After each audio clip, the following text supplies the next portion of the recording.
Good morning students. आज हम cockroach का डाइजेस्टिव सिस्टम पढ़ने जा रहे हैं। डाइजेस्टिव सिस्टम जो जंतु में जो फूड मटेरियल है उसके डाइजेशन और उसके एब्जॉर्प्शन से संबंधित होता है। ये सिस्टम डाइजेस्टिव सिस्टम कहलाता है। कॉकरोच के अंदर डाइजेस्टिव सिस्टम जो होता है वो दो पार्ट्स के मिलकर बना होता है। फर्स्ट डाइजेस्टिव कैनाल, जिसको हम एलिमेंट्री कैनाल भी कहते हैं, और सेकंड इंक्लूड होता है इसके अंदर डाइजेस्टिव ग्लैंड। ओके, सबसे पहले हम एलिमेंट्री कैनाल देख लेते हैं जंतु की। एलिमेंट्री कैनाल लगभग 6.7 सेंटीमीटर लेंथ की जो है वो संरचना होती है और ये 3 डिस्टिंक्ट रीजन्स से मिलकर बनी हुई होती है। कौन कौन से रीजन्स होते हैं बच्चों इसके अंदर? Forgot, midgut and hindgut. Okay, इसके अंदर जो फॉरगट है एंड हाइंडगट है ये दोनों जो है किस प्रकार की होती है? एक्टोडर्मल होती है। इंटरनली ये जो रीजन है ये इंटरनली जो है वो एक्टोडर्म द्वारा स्रावित क्यूटिकल के द्वारा आश्रित होता है। मिडगट जो रीजन है बच्चों, ये मिडगट एंडोडर्मल होती है। इंटरनली देखें तो ये ग्लैंडुलर एपिथेलियम के द्वारा आश्रित संरचना होती है। ओके, सबसे पहले हम बात करें फॉरगट की। फॉरगट को स्टोमोडियम भी कहते हैं बच्चों। इंटरनली क्यूटिकल के द्वारा लाइन स्ट्रक्चर होता है और इस रीजन के अंदर हमारा माउथ, फेरिंक्स, ईसोफेगस, क्रॉप और गिजार्ड आते हैं। ओके, माउथ जो है वो एलिमेंट्री कैनाल का बिगनिंग होता है। ओके, और माउथ जो अपर्चर है this leads to a small chamber called the buccal cavity between the mandible and maxillae on either sides. Maxillae और मैंडिबल जो माउथ पार्ट्स है उनके दोनों साइड्स के अंदर माउथ के बाहर आगे की ओर एक बच्चों स्मॉल स्पेस होता है जो क्या कहलाता है? बक्कल कैविटी कहलाता है। इसको हम बच्चों प्री ओरल कैविटी भी कहते हैं और यही माउथ कैविटी भी कहलाती है। ओके, इस माउथ कैविटी के अंदर बच्चों लेब्रम जो है माउथ पार्ट वो इसका अपर लिप बनाता है और लेबियम इसका लोअर लिप बनाता है और एक शॉर्ट टर्म जो हमारा माउथ पार्ट है हाइपोफेरिंक्स वो इस कैविटी के फ्लोर पर स्थित पाया जाता है। ओके, ये जो हाइपोफेरिंक्स है वो क्या करता है? इस प्री ओरल कैविटी को दो पार्ट्स के अंदर डिवाइड कर देता है, एक प्रकार से पार्टीशन बनाता है, जिसमें जो इसका एंटीरियर पार्ट है दैट इज वो कहलाता है सिबेरियम। ओके, जो आगे माउथ में खुलता है और पश्च भाग इसका कहलाता है सलाइवेरियम और ये सलाइवेरियम वो रीजन होता है जहां पे सलाइवरी जो ग्लैंड है वो आकर खुलती है। ओके, ये बक्कल कैविटी आगे जो है वो माउथ के अंदर खुलती है और माउथ लीड करता है कहां पर? जो हमारा शॉर्ट नैरो ट्यूब है दैट इज फेरिंक्स। ओके, यहाँ पे आके खुलता है। सलाइवरी डक्ट जो मैंने कहा सलाइवेरियम के अंदर खुलती है और ये pre oral cavity salivary duct जो है वो हमारा नियर द बेस ऑफ हाइपोफेरिंक्स जो है वो सलाइवेरियम में खुलकर फेरिंक्स के साथ कम्युनिकेट होती है। ओके, फेरिंक्स जो रीजन है बच्चों ये एक नैरो स्मॉल ट्यूब नुमा संरचना होती है जिसका जो पोस्टीरियर रीजन होता है, क्योंकि ये भी क्यूटिकल द्वारा आश्रित है इंटरनली, तो इसका जो क्यूटिकल जो लाइनिंग है वो पश्च सिरे पे हाईली फोल्डेड जो है वो होती है इन फेरिंक्स रीजन्स के अंदर। फेरिंक्स कहाँ खुल रहा है? फेरिंक्स खुलता है हमारा जो अगला पार्ट है फॉरगट का ईसोफेगस के अंदर। ये एक इलोंगेटेड ट्यूब नुमा संरचना होती है and the opening between these two pharynx and esophagus is thick, muscular and guarded by a sphincter। यहाँ पर एक sphincter पाया जाता है। Okay, and the esophagus extends up to the prothorax and is followed by the crop। ये जो esophagus है वो प्रोथोरेक्स रीजन तक एक्सटेंड करके आगे कहाँ खुल रही है? क्रॉप रीजन के अंदर खुलती है। ओके, देखिए क्रॉप जो रीजन है बच्चों ये किस प्रकार की संरचना होती है? This is the largest part of the forgot. Forgot का लार्जेस्ट पार्ट होता है और ये एक प्रकार का पियर शेप्ड का सेक लाइक स्ट्रक्चर होता है।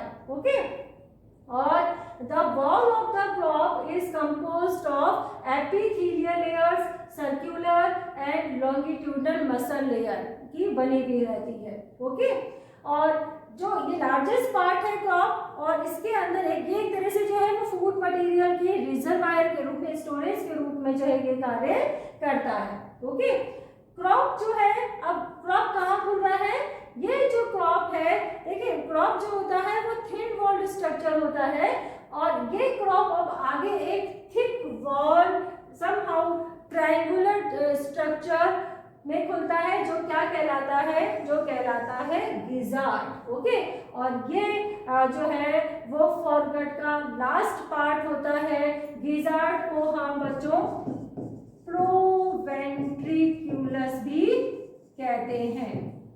ओके, गिजार्ड जो रीजन है बच्चों, ये रीजन जो है, ये रीजन भी दो भागों से मिलकर बना हुआ होता है। इसके अंदर दो भाग पाए जाते हैं, कौन कौन से, एक इसके अंदर भाग होता है आर्मेरियम, और second that is stomodeal wall.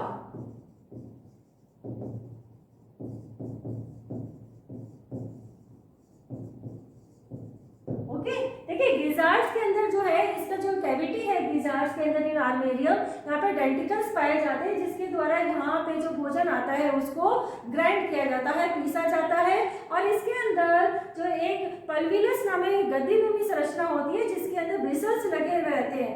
ये जो पल्विलस है एक प्रकार का छल्ली नुमा काम करता है, जो कि बिल्कुल फाइन पार्टिकल्स जो फूड मटेरियल के होते हैं उसको ही आगे मिडगट के अंदर ट्रांसफर करता है।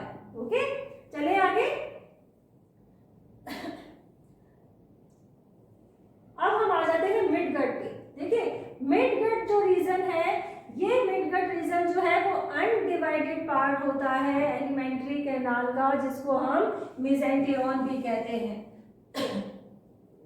मेसेंटेरॉन एक प्रकार की सिलेंडर ट्यूब होती है, और इंटरनली किसके द्वारा लाइनिंग होती है, ये कॉलमनर एपिथेलियम के द्वारा लाइन रहती है। देखिए फॉरगट और मिडगट के जंक्शन पर, इन दोनों के संगम स्तर पर लगभग 8 होलो सिलेंडर ट्यूब्स पाई जाती है, ब्लाइंड ट्यूब्स होती हैं, ये जो कहलाती है क्या, हिपैटिक सिका, या जिसको हम डाइजेस्टिव डाइवर्टिकुला भी कहते हैं। ओके, ये जो हिपैटिक सिका है ये ओपन होती है, किसके अंदर, मिडगट के अंदर ओपन होती है, और इन हिपैटिक सिका के अंदर डाइजेस्टिव जूस पाया जाता है।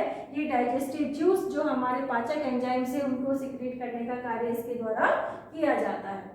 ये तो था फॉरगट और मिडगट के जंक्शन पे। अब हम बात करें मिडगट और हाइंडगट के जंक्शन पे, तो देखिए बच्चों मिडगट और हाइंडगट है, इनके जंक्शन पर भी लगभग 80 to 90 thread like blind tubes पाई जाती हैं, और ये ब्लाइंड ट्यूब्स क्या कहलाती है बच्चों, ये कहलाती है क्या, हमारी मेलपिगियन ट्यूब्यूल्स। ओके, जो क्या कार्य करती है, ये एक्सक्रीशन का कार्य करती है। ओके, चले आगे। ये तो था मिडगट। अब हम बात करते हैं हाइंडगट की। हाइंडगट जो है वो 3 पार्ट से बनी हुई संरचना होती है। 3 पार्ट कौन कौन से, ilium, colon and rectum.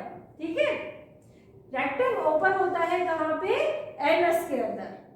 Ilium जो है is the first part of the hindgut. Hindgut का जो सबसे एंटीरियर पार्ट है वो कौन सा होता है, इलियम होता है, एंड इसके अंदर एक शैलो ल्यूमन पाया जाता है, जो कि एपिथेलियम, जिसमें एपिथेलियल लाइनिंग पाई जाती है। ओके, इलियम कहाँ खुलती है बच्चों, इलियम जो है अगले पार्ट्स कॉलोन के अंदर खुलती है।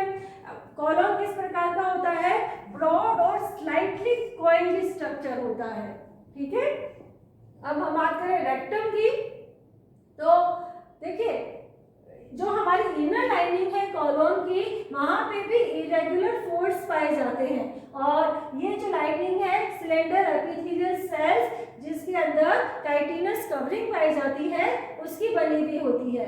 कॉलोन जो है वो एक सैक लाइक, जो हमारा ओवल शेप्ड का रेक्टम होता है, उसके अंदर खुलता है। Okay, and the inner wall of the rectum is raised in the form of papillae. इसके जो इनर वॉल होती है रेक्टम की, वहां पर रेक्टल पैड्स या रेक्टल जो है पेपिली जो है वो पाए जाते हैं। ओके, जिनको हम एक प्रकार से रेक्टल ग्लैंड्स भी जो है कह सकते हैं, या हम कहें कि स्पेशल काइंड्स ऑफ ग्लैंड्स जिन्हें हम रेक्टल ग्लैंड्स कहते हैं, वो इनकी वॉल पर जो है वो पाई जाती है। ये क्या कार्य करती है rectal glands? For absorbing water, water absorption का कार्य रेक्टम के द्वारा किया जाता है। ओके, इस प्रकार रेक्टम जो है, जो हमारा जो रेजिडुअल पार्ट है फूड का, उसके स्टोरेज के साथ साथ क्या क्या कार्य कर रहा है बच्चों? ये हमारे ऑस्मो रेगुलेशन का भी कार्य करता है। ओके, और रेक्टम एक्सटीरियर एक ओपनिंग जिसको हम क्या कहते हैं, एनस, उसके द्वारा बॉडी के बाहर खुलता है। Anus is provided with a sphincter muscle, sphincter muscle anus के अंदर पाई जाती है। ये तो बात है बच्चों एलिमेंट्री कैनाल की। अब हम बात करते हैं डाइजेस्टिव ग्लैंड्स की। तो देखिए, salivary glands, inner lining of midgut and hepatic caeca, ये जो है वो कॉकरोच के डाइजेस्टिव ग्लैंड के रूप में कार्य करती है। सबसे पहले हम सलाइवरी ग्लैंड के बारे में पढ़ लेते हैं। देखिए, जो थोरेसिक रीजन है वहां पे फेरिंक्स के दोनों तरफ 1 पेयर ऑफ सलाइवरी ग्लैंड्स पाई जाती हैं। ओके, और प्रत्येक जो सलाइवरी ग्लैंड्स है वो किसकी बनी हुई रहती है? जो सलाइवरी ग्लैंड्स है, प्रत्येक salivary glands 2 leaf like diffuse lobes और एक रिजर्वायर की बनी हुई रहती है। सलाइवरी ग्लैंड का यदि हम स्ट्रक्चर देखें तो प्रत्येक सलाइवरी ग्लैंड्स के अंदर क्या होता है बच्चों? एक अंगूर के गुच्छे के समान जो है लोब्यूलस या एसिनाई पाए जाते हैं, जो वेरियस जो है डक्ट्स के द्वारा आपस के अंदर जॉइंटेड रहती हैं, और फिर ये वाहिनियां आपस के अंदर जुड़कर एक कॉमन सलाइवरी डक्ट बनाती हैं। ओके, एंड ये जो लोब्स है सलाइवरी ग्लैंड्स के, वो कहाँ खुलते हैं? ये ओपन होते हैं इन द रिजर्वायर। जो सलाइवा है हमारा, वो इस रिजर्वायर के अंदर बच्चों एकत्रित किया जाता है। ओके, देखिए, from each reservoir salivary ducts runs anteriorly, प्रत्येक जो रिजर्वायर है वहां से भी एक सलाइवरी डक्ट जो है वो निकलती है, and the salivary ducts of 2 sides unite to form a common duct, एक कॉमन डक्ट बनाती है जो ईसोफेगस के साथ साथ रन करती हुई कहाँ खुलती है? हमारा जो प्री ओरल कैविटी का जो सलाइवेरियम हिस्सा था, वहां पर ये सलाइवरी डक्ट ओपन होती है, और ये सलाइवेरियम थ्रू द माउथ फेरिंक्स के अंदर ओपन होता है, eight the base of the हाइपोफेरिंक्स he open होती है। ओके, देखिए, जो लोब्स हैं सलाइवरी ग्लैंड्स के, जो मैंने भी कहा किसकी बनी हुई है? सिक्रीटरी एसिनाई, और ये सिक्रीटरी एसिनाई जो है 2 टाइप्स ऑफ सेल्स की बनी हुई रहती है। Cells which are packed with secretory granules, एक में जिसमें सिक्रीटरी ग्रैन्यूल्स पाए जाते हैं, and cells with an intracellular duct which is lined by chitin and with numerous microvilli जिसके अंदर सिचुएटेड रहते हैं। ओके, देखिए, ये अब हम एलिमेंट्री कैनाल का डायग्राम देख लेते हैं। इसके अंदर पूरा हमारा ये पेरिप्लेनेटा का डाइजेस्टिव सिस्टम है जो अभी हमने डिस्कस किया है। यहाँ पे आपको दिख रहा है बच्चों head region, head region. Okay, head region के एंटीरियर साइड के अंदर माउथ सिचुएटेड है था।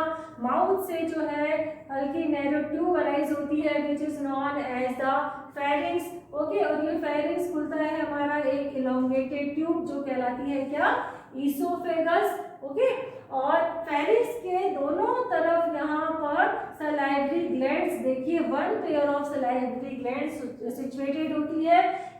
जो ये सलाइवरी ग्लैंड्स हैं ये किसकी बनी हुई है? यहाँ पे लोब्यूल्स आपको दिखाई दे रहे हैं। ओके, और एक रिजर्वायर जिसको सलाइवरी रिजर्वायर कहते हैं वो इस में पाया जाता है, जो कि फेरिंक्स के दोनों तरफ पाया जाता है। ईसोफेगस की बात करें, ईसोफेगस आगे हमारा देखिए एक पियर शेप का सेट लाइक स्ट्रक्चर के अंदर ओपन हो रही है, जो क्या कहलाता है? क्रॉप कहलाता है। क्रॉप आगे एक हमारा जो है वो कॉनिकल शेप की संरचना के अंदर खुलता है, जो गिजार्ड जिसे हम या प्रोवेंट्रिकुलस भी कहते हैं उसके अंदर ओपन होता है। यहाँ पे जो भोजन है उसको पीसने का कार्य किया जाता है। ओके, देखिए उसके बाद में हमारा शुरू हो जाता है क्या, मिडगट पार्ट। ये जो आपको कॉइल स्ट्रक्चर दिखाई दे रहा है ये क्या है, ये जंतु का मिडगट पार्ट है। Okay, at the junctions of हमारा फॉरगट एंड मिडगट, यहाँ पे क्या पाया जाता है, यहाँ पे लगभग 8 ब्लाइंड ट्यूब्यूल्स ये आपको नजर आ रही है। ये ब्लाइंड ट्यूब्यूल्स क्या कहलाती हैं, हिपैटिक सिका कहलाती हैं, जो डाइजेस्टिव एंजाइम सीक्रेट करने का कार्य करती हैं। And at the junction of this midgut and hindgut, यहाँ पे हमें फाइन आपको दिख रहा होगा ये थ्रेड लाइक ट्यूब्यूल्स, ये थ्रेड लाइक ट्यूब्यूल्स क्या कहलाती हैं, मेलपिगियन ट्यूब्यूल्स कहलाती हैं। ओके, मिडगट हाइंडगट के अंदर ओपन होती है। हाइंडगट जो है वो 3 पार्ट्स की बनी हुई है। इसका एक जो नैरो पार्ट है that is known as the ileum. Okay, and फिर थोड़ा broad tubular part which is known as the colon, और कॉलोन जो है वो एक सेल लाइक स्ट्रक्चर के अंदर खुलता है जो कहलाता है रेक्टम, और ये रेक्टम जो है बॉडी के बाहर एनस के द्वारा खुलता है। ओके, ये तो था डाइजेस्टिव सिस्टम का डायग्राम। ये हमारा सलाइवरी ग्लैंड का डायग्राम है जंतु के। हाइपोफेरिंक्स आपको यहाँ दिखाई दे रहा होगा, जो कि eight the base of this हाइपोफेरिंक्स, यहाँ पर थोरेसिक रीजन के अंदर फेरिंक्स के दोनों तरफ 1 pair of salivary gland situated होती है। प्रत्येक जो सलाइवरी ग्लैंड है बच्चों वो किसकी बनी हुई है, देखिए यहाँ पे लोब्स आपको दिखाई दे रहे होंगे सलाइवरी ग्लैंड्स के, जो क्या कहलाते हैं, जिन्हें लोब्यूलस या हम इसको एसिनाई भी कहते हैं। ओके, जो अपनी स्मॉल डक्ट्स के द्वारा आपस के अंदर संपर्कित रहती है। ओके, प्रत्येक सलाइवरी ग्लैंड्स की जो वेसल है या डक्ट्स है वो एक कॉमन सलाइवरी डक्ट के अंदर खुलती है। Okay, this is the duct of salivary gland, जो कहाँ खुल रही है, हमारा जो कॉमन सलाइवरी डक्ट है वहां पे ओपन होती है। प्रत्येक सलाइवरी ग्लैंड के साथ साथ में बच्चों एक जो है वो सलाइवरी रिसेप्टिकल भी जो है वो पाया जाता है, जिसको हम रिजर्वायर भी कहते हैं, जो सलाइवा का स्टोरेज करता है। प्रत्येक रिजर्वायर से एक डक्ट ओपन होती है जिसको हम डक्ट ऑफ रिसेप्टिकल कहते हैं। प्रत्येक सलाइवरी ग्लैंड से डक्ट ओपन होती है जिसको हम डक्ट ऑफ सलाइवरी ग्लैंड कहते हैं। ये दोनों ही जो डक्ट हैं, duct of रिसेप्टिकल and duct of salivary gland, वो कहाँ ओपन हो रही है, हमारी जो कॉमन सलाइवरी ग्लैंड है यहाँ पे ओपन होती है। और ये common salivary gland at the base of hypopharynx salivarium में खुलता है, जो आगे चल के माउथ के थ्रू फेरिंक्स के अंदर ओपन होता है। ओके, ये तो था सलाइवरी ग्लैंड। अब हम बात करते हैं डाइजेशन प्रोसीजर जो है हमारा कॉकरेज का, उसके बारे में। देखिए भोजन, आप लोगों को पता है कॉकरोच किस प्रकार का एनिमल है, ओमनिवोरस एनिमल है। हर प्रकार के जंतु, वनस्पति जो है, कीड़े मकोड़े, या हम यहाँ तक कहें कि ये लकड़ी, कागज, जो हमारा पेपर है, क्लॉथ्स है, लेदर है, जो है, इन सबको अपने भोज्य पदार्थ के रूप में काम में लेता है। किस प्रकार का जंतु है ये, एक प्रकार से हम क्या कहेंगे इसको, ओमनिवोरस एनिमल है। ठीक है, देखिए बक्कल कैविटी के अंदर क्या होता है, सबसे पहले माउथ पार्ट्स जो है, माउथ पार्ट्स के द्वारा भोजन को जो है वो पकड़ा जाता है, जो है एकत्रित किया जाता है। और माउथ पार्ट्स में आप लोगों को ध्यान होगा मैंडिबल्स, मैंडिबल्स के अंदर क्या थे, दांतेदार प्रवर्त थे, जिनके द्वारा इन जो भोज्य पदार्थ है इनको छोटे छोटे टुकड़ों में तोड़ दिया जाता है। ओके, अब ये भोज्य पदार्थ जो है वो कहाँ पर आ गए, हमारी माउथ पार्ट्स के थ्रू बक्कल कैविटी, जो हमारी प्री ओरल कैविटी है, वहां पर ये माउथ पार्ट जो है ना फूड मटेरियल पहुंचा दिया जाता है। ओके, अब बक्कल कैविटी के अंदर सलाइवेरियम के अंदर जो है वो सलाइवरी ग्लैंड सलाइवा पहुंचाती है, और इस बक्कल कैविटी के अंदर अब फूड किसके कांटेक्ट में आता है, सलाइवा के कांटेक्ट में आता है।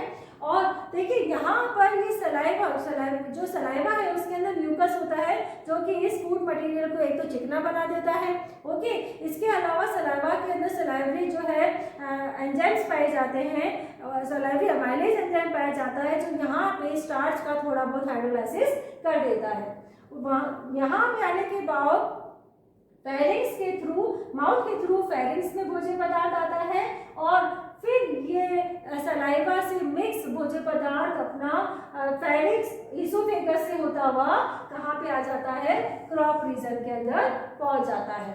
ओके, देखिए क्रॉप के अंदर दोनों ही प्रकार की peristalsis and anti peristalsis movement जो है वो क्रॉप के अंदर होते हैं। अब जो फूड जो है वो इस क्रॉप एक प्रकार से रिजर्वायर का कार्य भी करता है, ओके। और यहाँ पे क्रॉप के अंदर जो है वो मिडगट के थ्रू थोड़े बहुत जो है डाइजेस्टिव एंजाइम सीक्रेट किए जाते हैं, वो पहुंचाए जाते हैं, जिसके द्वारा यहाँ पे जो है वो भोजन का पाचन भी होता है, okay. The passage of food from the crop to the gizzard depends upon the ingested fluid. देखिए फ्रॉम द क्रॉप अब फूड कहाँ पे आ गया, passes to the gizzard where the cuticular teeth crushes the food and the hairy cushion permits only finer particles to enter the midgut. शुरुआत में मैंने बताया था गिजार्ड्स के अंदर परविलस जो है जिसमें कि ब्रिसल्स टाइप संरचना पाई जाती है, एक प्रकार की सीव प्लेट या हम कहें कि छलनी बनाते हैं, और इसके अंदर डेंटिकल्स पाए जाते हैं आर्मेरियम के अंदर, जो कि भोजन को पीसने का कार्य करते हैं। इस प्रकार बिल्कुल फाइन पार्टिकल्स जो है गिजार्ड रीजन के अंदर फूड मटेरियल के बन जाते हैं, और ये फाइन पार्टिकल्स ही फिर कहाँ एंटर करते हैं, ये एंटर करते हैं in the midgut region, okay. देखिए अब मिडगट रीजन के अंदर जो है मिडगट जो कि हमारी कॉलमुलर एपिथेलियम द्वारा लाइन थी, और मिडगट और जो हमारा फॉरगट था इनके जंक्शंस पे हिपैटिक सीका पाए जा रहे थे। तो मिडगट की जो लाइनिंग है बच्चों और जो हिपैटिक सीका है, ये दोनों जो है सिक्रेटरी के साथ साथ एब्जॉर्प्टिव एरिया भी बनाते हैं। Hepatic caeca digestive enzyme secret करते हैं, और ये डाइजेस्टिव एंजाइम्स जो है वो भोजन के कार्बोहाइड्रेट, प्रोटीन और लिपिड जो पार्ट है उसको जो है वो क्या कर देता है, हाइड्रोलाइज कर देता है, ओके। उनको सिंपलर फॉर्म के अंदर यहाँ पे कन्वर्ट करके जो है इनका जो है वो डाइजेशन कर दिया जाता है, ओके। इसके साथ साथ जो है मिडगट के अंदर वो जो हमारा जो डाइजेस्टेड फूड है उसके एब्जॉर्प्शन का भी कार्य यहाँ पे किया जाता है। इस मिडगट रीजन के अंदर जो पेरिट्रॉफिक मेम्ब्रेन होती है, ओके, ये पेरिट्रॉफिक मेम्ब्रेन की जो लाइनिंग है यहाँ पर एब्जॉर्प्शन का कार्य करती है, ओके। कौन कौन से एंजाइम्स इस एरिया के अंदर पाए जाते हैं जो कि रीजन्स के द्वारा सीक्रेट किए जाते हैं, like amylase enzyme, maltase, invertase, lactase, beta glucosidase, protease and lipase enzymes, जो कि हमारे फूड मटेरियल की वेरियस जो कंपोनेंट्स हैं कार्बोहाइड्रेट, प्रोटीन और लिपिड, इनका हाइड्रोलाइसिस कर देते हैं, okay. Most of the digestive food are absorbed only in the midgut region के अंदर। मिडगट रीजन के अंदर जो हमारा मोस्ट ऑफ डाइजेस्टिव फूड है उसका एब्जॉर्प्शन होता है, एंड ग्लूकोज जो है वो कहाँ पे एब्जॉर्ब किया जाता है, is absorb by the hepatic caeca, okay. After the absorption of digested food, अब जो रेस्ट मटेरियल बचा है हमारा जो रेजिडुअल पार्ट है वो पासेस होता है कहाँ पे, with in the hindgut. Hindgut वो रीजन होता है बच्चों जहाँ पे वाटर और साल्ट का एब्जॉर्प्शन किया जाता है, ओके। जब इसके हाइंडगट रीजन्स के अंदर वाटर और साल्ट, अभी मैंने बताया था रेक्टल रीजन जो होता है वहाँ पे रेक्टल ग्लैंड्स पाई जाती हैं जो कि एब्जॉर्प्शन और वाटर का कार्य करती हैं। वाटर और साल्ट्स के एब्जॉर्प्शन के बाद हाइंडगट के अंदर अब क्या होता है, केवल अनडाइजेस्टेड फूड बचता है जिसको हम रेजिडुअल मैटर भी कह सकते हैं। ये रेजिडुअल मैटर जो है टेम्परेरी स्टोर किया जाता है किसके अंदर, रेक्टम के अंदर, और पीरियडिकली टाइम टू टाइम इसको एनएस के थ्रू बॉडी से बाहर पास आउट कर दिया जाता है, ओके। तो ये आज हमने कॉकरोच का डाइजेस्टिव सिस्टम कंप्लीट किया है।